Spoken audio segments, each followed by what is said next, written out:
Hey guys, it's Mr. D. Today we're going to go over all the basic information on volcanoes. You guys have been working really hard on your wiki pages, and I want to bring it together in today's lesson. First up, we're going to talk about plate tectonics and how they affect the formation of volcanoes. Remember the worksheet off the blog page? After mapping out all the locations, did you guys see a pattern? We're going to go into it now in a little more detail. After you watch this video, you'll see a link to a USGS website. Please go over the information again until you are comfortable, and we will discuss it more in class tomorrow. Think about the Earth kind of like a hard-boiled egg that's been dropped on the ground. The hard pieces of shell are there, but they are not connected, and you can move them loosely around. Look at this slide of the different plates. The arrows show you which direction they are moving. You have to understand that the movement is very, very slow. 175 million years ago, the continents were joined together in a supercontinent known as Pangaea. So it's taken 175 million years for the plates to move where they are today. The big question you need to be asking is, what does this movement do to the Earth?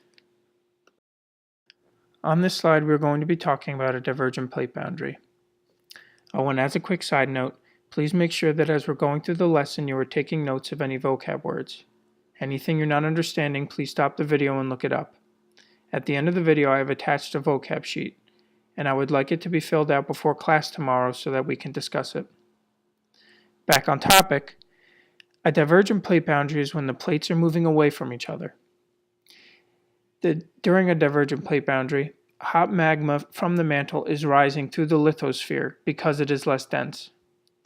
This hot magma will eventually break the crust and cause the land to split apart. As the land is pushed apart, a rift valley is created between the two separated pieces of land. The magma can potentially break above the crust and can create a volcano. The magma, as it pushes up, it also pushes outward, which is what's causing the land to separate from one another. The pieces of land that are pushed apart are being pushed very, very slowly. There are a few different types of convergent plate boundaries. Convergent is when the plates come together. The first type we'll be looking at is the ocean to ocean. So what do we see on the slide? Well, we can see that there are two plates that are meeting in the middle of the ocean. The older plate subducts, or goes underneath the newer plate, because it is more dense. Think about pushing a shovel into the ground and where the soil splits. It's the same idea. The plate that is subducting pushes under the other plate. This forms trenches in the ocean, and island arc volcanoes are created. The second type is ocean to continent.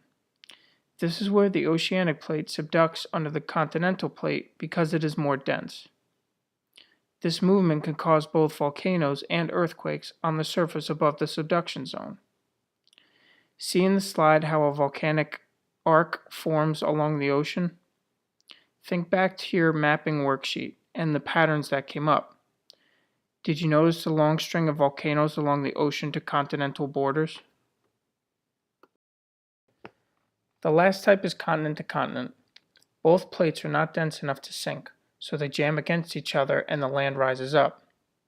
See what examples you could find of this on your way to school tomorrow. Uneven sidewalks are sometimes a great example. This boundary causes orogeny, also known as mountain building, because the collision causes the land to rise. Think also of the map of the US. When you look at the west coast, doesn't it look like a giant wrinkle on the continent? This was caused by a collision between plates. The last boundary we are going to discuss is the transform plate boundary. At this boundary, the plates slide past one another. A famous one that you may know of is the San Andreas Fault, where the Pacific plate and the North American plate are sliding past one another in California. The energy from these transform boundaries generates earthquakes, but no gaps are created, so there is no volcanic activity present where a transform boundary is located. So you really don't need to know about these for your project, but you should know about them.